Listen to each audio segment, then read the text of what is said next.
le bord de l'eau. Je te revois, île chérie, fraise et voluptueux séjour, où l'ombrage, arrêtant les traits brûlants du jour, et formant sur ma tête une arcade fleurie, semble fait pour cacher les larcins de l'amour, pour protéger tour à tour le sommeil et la rêverie.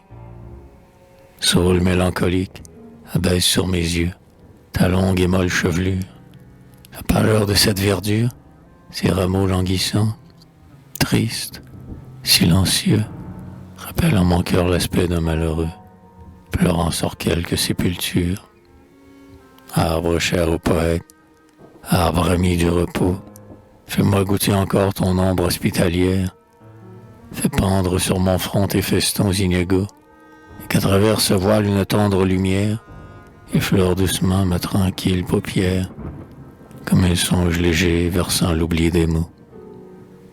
Je dépose à tes pieds tout sentiment pénible, ici mon cœur, inaccessible aux soins de l'avenir, aux regrets du passé, par la molle indolence aimablement bercée, laisse couler le temps dans ses fuites insensibles. Le ciel est pour moi plus serein, dans cette heureuse solitude. Une profonde quiétude semble due au désert descendre dans mon sein. À l'hiver, sa long flot l'oubli, l'indifférence, des plaisirs mensongers, des chagrins réels.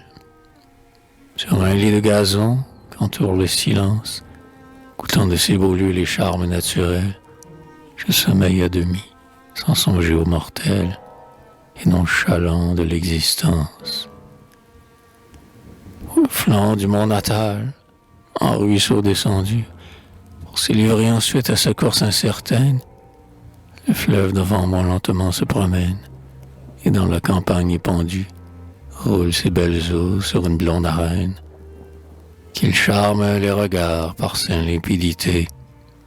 Dans sa carrière spacieuse, marchant avec tranquillité, de nature gracieuse, il réfléchit les traits et la sérénité. Au sein des prés fleuris, je le vois qui serpente.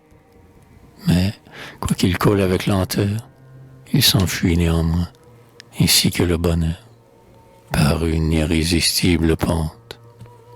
Avant d'arriver en ces lieux, dans ces détours capricieux, il baigne sans plaine féconde, puis vient presser cette île au bord délicieux de la ceinture de ses ondes. Du flot qui cède au flot le sourd bruissement, l'agréable fraîcheur de l'élément liquide, le calme de l'isolement. Voilà les voluptés dont mon âme est avide. Tantôt, le cœur ému par un charme secret, je prête une oreille pensive à la voix de l'onde plaintive qui coule et disparaît, et dans sa marche fugitive, le long des roseaux de la rive, semble soupirer de regret. Tantôt, plein des accords de cette onde inspirante, je fixe dans des vers, sans travail enfanté, les vagues sentiments, les rêves enchantés, que son doux murmure alimente. Quelquefois, d'un regard errant, je suis le spectacle mobile de la lumière qui vacille en reflet d'or sur le courant. Cependant, le soleil, quittant notre hémisphère, ne nous adresse plus que d'obliques rayons. Du lointain Occident, il gagne la barrière et va darder ses feux à d'autres régions. Sa vigilante sœur, l'instant, le remplace. L'astre qui préside au repos, les plaines d'alentour éclairent la surface. Il brille à plus d'argent sur la nappe des eaux.